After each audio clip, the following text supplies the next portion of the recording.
God bless you all. And God bless those who serve, and God bless our veterans and first responders. A year ago, I never thought I'd be here. I never thought I'd be here with you. This all happened because I became aware of just how unjust this country is, the corruption, the criminality, the injustice, and the depravity that we have in our so-called ruling elite. Last August, I'd been following the SNC Lavalin affair, to my disgust. And last August, I saw a YouTube video of Commissioner Brenda Lucki. And she was saluting in her red serge dress Mountie uniform. And while she was saluting, Justin Trudeau came up to her, embraced her, and kissed her on both cheeks. And I thought, what contempt that man has for that person and for the office she holds. I said, I knew the RCMP was crooked, but they're almost literally in bed with the ruling elite. Well, that was it for me. I'm just an ex-firefighter. I'm not a lawyer, but I do know that I have the right to file what's called a private prosecution. And I did. I drafted one up myself, and I went to the Ottawa courthouse. And the JP there, he says, well, go for a coffee. You know, I'm going to have a meeting. I came back after half an hour and he said, will you swear to the best of your knowledge that what's in this document is true? And I swore in a Bible that it was true. And he said, your pre-oncut hearing, that's the hearing where they decide whether you're bogus or not. Your pre-oncut hearing is going to be in 8 days. 8 days. So I showed up 8 days later with a lot of evidence. I spent a lot of money getting a man named Gary McHale as my witness. And we showed up a half hour early for our hearing. And a number of other people showed up as well at the Ottawa courthouse right down the street. And we were told, oh, the judge is sick. So the Ottawa courthouse that day only had one judge, and that judge was sick. So they couldn't deal with the matter of Traversy versus Trudeau. Couldn't do it.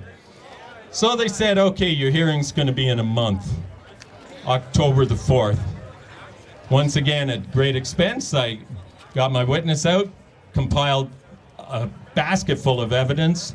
We had 12 thumb drives with the phone calls from various people harassing Jody Wilson-Raybould, who is the Attorney General of Canada. We had it all. I was there with my witnesses. A number of people were there for moral support. Room 14, the Ottawa courthouse. We were there a half hour early. Door was locked. I knocked on the door. Nothing.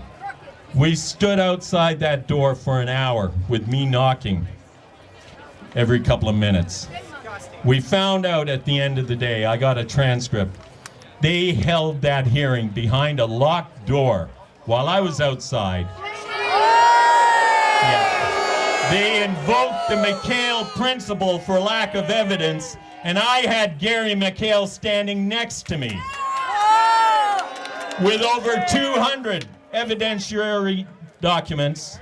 We had the thumb drives, we had it all. He locked us out, they locked us out, they had the hearing, they stayed it for lack of evidence. Now, stayed does not mean canceled. It means put on hold, paused. And now I'm going to reopen it.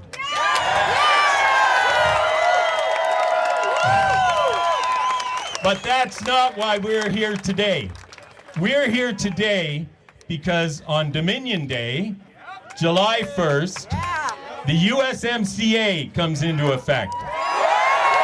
The United States, Mexico, and Canada trade agreement comes into effect now.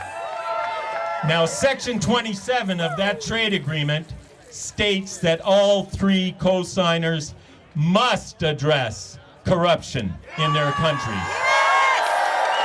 If they do not address the corruption in their countries, tariffs can be laid. Now, this document, I had a team of people that were legally trained. Like I said, I was just a firefighter. I'm not a lawyer. I did do an outline. This contains a cover letter. We're handing them out. They'll be available online at justiceforcanada.ca. The entire document will be available as of 12 o'clock, as of now. And this has a cover letter where it's addressed to President Trump and President Maduro. Now, this document has a 6-page legal brief. Yes. And that 6-page legal brief addresses only 3 issues out of the dozens of issues that we have in this country. The first one, which is, I know, President Trump's most important priority, is children. Child trafficking by the Children's Services, the Children's Aid Society, who are kidnapping children and selling babies. We've got the proof. The second section of this 6-page document concerns corporate corruption, and that is SNC Lavalin and Trudeau. Now, the third one concerns the workplace safety boards, which affects all of us. These workplace safety boards across Canada are amassing tens of billions, and they are investing that money illegally in the stock market in Canada and the US. Ontario has a $52 billion surplus with the WSIB. I told that to Premier Ford, and he said he'd check on it. Within 10 days, he lowered the rates by 3% for employers. He did not do anything about the injured workers. Now, this money is supposed to be held in trust. These workplace safety boards are public trusts. They are not for profit, yet they are for profit. And they are profiting from all of us, all these employers. Now, this money is being laundered through the British Columbia Investment Management Corporation, the BCIMC, and it is then going on to the American and Canadian stock markets illegally through shell companies like Quadrille and Granite. Look it up. Now, this is huge, and this is going to get fixed for all of us. For all the first responders, we have triple the rate of first responder suicide in Ontario per capita compared to the rest of the country. Why is that? Why is it? Is it because there's a $52 billion surplus that should be going to the injured? Okay, that's what's going to be in the brief. There's lots more we could put in the brief, but what we're going to do is we're going to serve this along with 192 pages of evidence and signed, sworn affidavits. Now, the White House has already gotten this electronically, and they have given us a receipt. So, I'm going to walk to the embassy with anybody that will come with me, and I'm going to deliver this. Okay? Okay. Where we go one, we go all. Thank you. God bless you all.